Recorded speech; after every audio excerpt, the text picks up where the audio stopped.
This week on New Dad Gaming, the ripples from Battlefront 2 continue to be felt as Destiny gets caught with some underhanded XP tricks. And Black Friday gaming deals have come and gone, and we talk about what we grabbed. All on New Dad Gaming.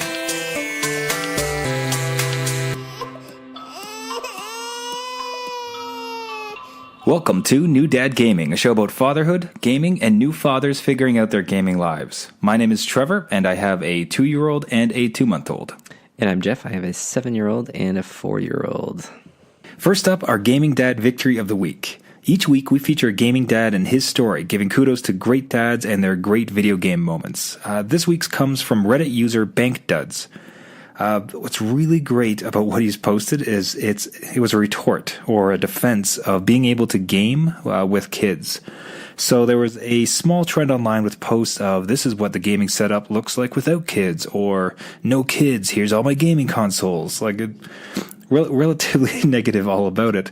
So in an excellent response, BankDudz posts, this is what your gaming setup looks like with kids. and perfectly featured in the photo. Well, actually, Jeff, I'll have you go ahead and describe it because it is very choice. This is it's a thing of beauty. It's this huge TV screen with Call of Duty World War II. Join the fight.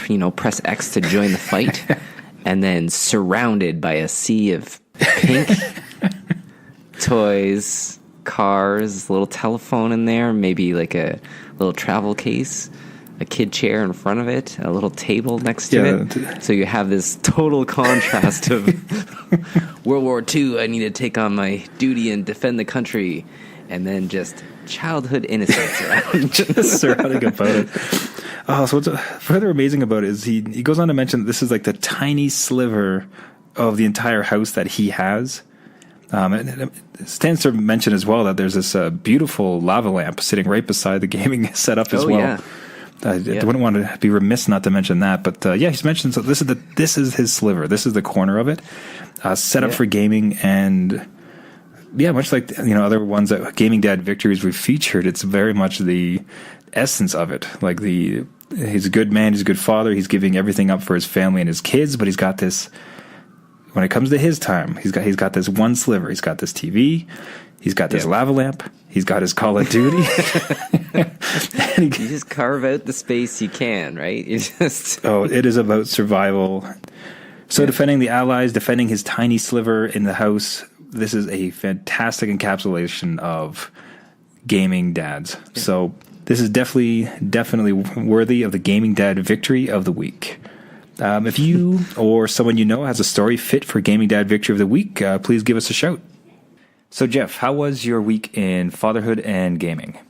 Fatherhood was pretty cool. I'll get right off on to what my son did this week. He was thinking of other people, which is awesome, and always good to hear. So some of the empathy stuff. Yeah. And he decided to make decorations out of beads. And, I guess sell them for charity donations. So he has his grandfather is quadriplegic, and he decided to make these decorations to support spinal cord injury, which is awesome. So we were very proud of him. It was his own idea, his own concoction. He's always coming up with different ideas. So this one he stuck with, and it really took off. It kind of spread between all our friends. Everyone's putting in something that they'd like to donate and an ornament they'd like him to make. And so we've kind of created a little assembly line in the house here. I'm on ironing duty to melt the beads, and he's constructing them, and Mom's putting in the hangers for the ornaments and kind of keeping track. And it should be mentioned, too, these ornaments that he's creating, besides this being just an incredible idea, but all of these ornaments seem to be video game related. So you have the Mario mushroom, you have the Pokeball, and others. That's fantastic. Yeah, it's all video games, so it's pretty close, and some Star Wars, and there's just some Star Wars, but it's awesome. And he's even going to meet his member of parliament. She wants to donate and get one from him, so he's pretty excited. We're super proud, and it's just something that's nice that you're like, this The parenting's working. So it's like, yes, vindicated. Now I can stop. Yeah, you've done your job. It's all over now. That is it. Just send him out into the world. It's all over. That's Can't go better. all downhill from here. Sorry. But legitimate. What an incredible thing for him to do. What a great dad moment. As for gaming, though, maybe we'll talk about it a little bit later, but made a Black Friday purchase. So I've been playing that game for a while. So for myself, this week in fatherhood has been going well. The new little guy is continuing to grow. The older one is still massively full of energy, but giving us a lot of funny moments. I think one of the things that kind of keeps coming up is that you're looking, either through looking at photos or trying to think back, you just can't really remember the first one and how he was at these particular ages. Like my wife and I have been trying to go back to when my first one was 2 months old or 3 months old, and how was he acting? Like, how was he behaving? Like, how was he ever that small, right? And it's just like, I don't know if it's the sleep deprivation or, just blocking out painful memories from from all the stress that was at the time. But like for the life of us, we can't just seem to recall what he was like when he was that small, as our second one is now. Like Jeff, did you find have you had a similar experience where you're kind of having trouble recalling what it's like with the first one? Yeah, there is. It's just you. You're crazy. No, it was the same exact experience. It's hard. Just you're trying to make some of those comparisons too. Like, oh, now you're 6 months. You should be doing this, like your older brother. But it was hard to kind of pin down those moments, and they're very different kids too when they grow up. So it's almost unfair to the second one to immediately judge them. But them's the breaks. So sucks being second, eh? So on the gaming side of things, it was a bit more of Destiny 2, just about the only thing I really had time for, but maybe losing some of its charm, but still very much enjoying it. But Destiny 2 was embroiled in this huge scandal this week, as the ripples of Battlefront 2 continue to be felt, because Destiny 2 was caught scaling back XP for their players. So specifically, with the end game, one of the ways to grind for new loot and new armor is to get bright engrams. So, it's as if you've grown another level when you're at level 20, except when you get the new level, you just get this bright engram, which is basically a loot box. I mean, there's no other way to call it because it's a randomly generated thing. You bring it to somebody, you get some weapons and everything else. So stupid. A Reddit user did a deep analysis of the points that were coming back, and he noticed that the longer you play in a particular session, or even like over a couple days, and he noticed that the XP was less and less. Like they were scaling it back. So if you just, you're grinding your heart's content, you're going for like hours and hours and hours. They were actually, the first time you kill a guy, he's going to be worth 200 XP. Oh, okay. In the second hour, maybe he's only worth 100 XP, and then 50, right? So they're slowing it down. It's shady for sure, but specifically those bright engrams are also purchasable. So you can buy them. So they have all this scaling going on for this item that you would be given for quote unquote your hard work, right, that you could otherwise just purchase. So if they've scaled it back and you're getting frustrated, maybe you would buy it.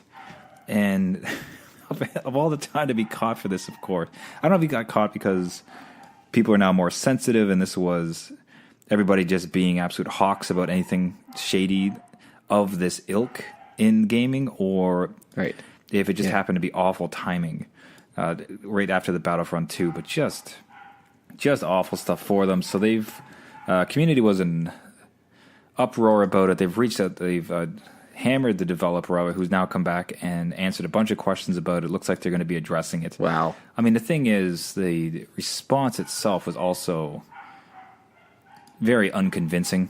I mean, they specifically said like, oh, we've seen the performance, we've seen how this has been working, and we're not happy. Yeah, no, It's like, well, no. You're not happy because you got caught. Like, you were perfectly happy with it when you built it the first time. Yeah. Hand in the cookie jar, he got caught. So. Like, it wasn't a bug. It's like, it was a feature you did, and you just don't like that people are mad about it. So, I mean, that would terribly, if it's bad in its own right, to have that thrown in as a excuse, or like their feelings of it, was kind of like salt in the wound. But either way, I mean, good on the gaming community in many ways. Like, they came back at them, and they've now pushed for changes, which will be coming into a future release. So elsewhere in the gaming world, the Black Friday deals have come and gone, as well as Cyber Monday. I'll say that it was a particularly rich year as far as sales and discounts on some of the titles. Jeff, did you partake in any of the sales for gaming? It was very hard to turn down the PSVR. I will say right off the bat, it was there. Oh, such an act of restraint. Yeah. Yeah, it's just like, he really needs it. So I didn't do that, and I was going to wait for, usually PlayStation does a flash sale, which I didn't wait for in the end. Luckily, I didn't, because I don't think they ended up doing a flash sale. But I went into Persona 5. So for those that don't know, it's like a Japanese RPG, and about 100 hours. Oh, that is underestimating it, my friend. Yeah. It's what really drew me in is the design too. Being a designer, just like winning a battle is like one crazy layout after another of just counting your experience and the money you earned and the level you went up. But it's all done in such like, it just oozes style, which is cool, and like red and black palette. It's really neat. So I dove in there. It was pretty cheap. It was like half price. And yeah, they say gameplay is about 100 hours. So I'll see you in a year, kind of like Witcher. And I'll get back to it. So this is the Jeff game of this year. So you're going to disappear, and this will be the only thing you play now. Oh, this will definitely be a year. Yeah. It's not even going to be close. We'll see you when the kids are in college. Yeah. But yeah, that was the only one. I think that's enough for now. I've got quite a backlog, so that's it. What about you? Well, you actually had a hand in my decision for the Black Friday game that I bought. Specifically, there was two on the docket that was really interesting to me. One was Final Fantasy 15, and the other one being Horizon Zero Dawn, both of which you've raved about on this show. So I'd figured you would have the insight. So I put it to you, which of these two, oh, it's amazing. If I was to get one, would I go with? And your ultimate recommendation was for Horizon Zero Dawn. Now, I don't know if you were just saving me from the time sink that is a Final Fantasy game, or you're just very bullish on Horizon Zero Dawn, but walk me through some of your thinking as to why you gave me that recommendation. Defend that in court. Horizon Zero Dawn is just bar none, like just insane amount of fun. Graphic fidelity is off the charts. The main character has a storyline that you can follow. It's something different in a world that's kind of semi-post-apocalyptic, tribal kind of new area to experience. And Final Fantasy 15, while good, it kind of is more of the same. It's set in the same kind of world, so you get a feel for it, which is not a bad thing per se. But from a deal savings point of view, Final Fantasy 15 has been a little bit cheaper in recent months too. So if you wanted to pick it up later, you could fully commit. But with Horizon Zero Dawn, you can kind of experience it, finish it within 25, 30 hours, and kind of move on. Where Final Fantasy 15, you might be, 50 plus. Oh, so you're helping with my dad hours. Yeah, your standpoint. So from a guy with a 2-month-old, that was your recommendation. Yeah, you gotta do the math, right? You'd be like, nope, can't complete that for another year, like myself. So you know what you're getting into. But no, Horizon is like, you will love it. It's fun. I mean, it's still stunning to me to see some of the graphics coming out of that game. It feels so far and above some other titles that have come out that, I mean, like take for instance, like I keep seeing these videos of, specifically with the expansion where the main heroine is busting through a forest, mechanical dinosaurs chasing after her, and they're breaking through trees. That is like one of the longest running jokes in games where you could smash through hydro poles without issue, but like if you come against a tree, they're indestructible, right? And in this game, somehow they've managed to produce the physics to have these trees like splintering and exploding. Like static obstacles, right? Like, so just gorgeous and fantastic. I'm very excited to get into it, and likely, if it's as good as you're saying, I imagine I'll probably dip into that the expansion as well. Although maybe I'll wait 1 year out and get it on the next Black Friday as well. Yeah. And with that, we should head out and enjoy our gaming deal purchases. Thank you so much for listening. This has been New Dad Gaming. If you'd like to reach out to us, you can find us on our website at newdadgaming.com. We'd love to hear with you show ideas, questions, stories, specifically Gaming Dad victories. Would love to hear any of those. We're also on all the social networks, so Twitter and Facebook. If you would like to subscribe to the podcast, you can find us on iTunes as well as Google Play and any other podcasting services. We do this show weekly and would appreciate a subscription, a like, and specifically a reference for other new dads who game. Until next week, my name is Trevor, and I have a 2-year-old and a 2-month-old. And I'm Jeff. I have a 7-year-old and a 4-year-old. All right. See you next week.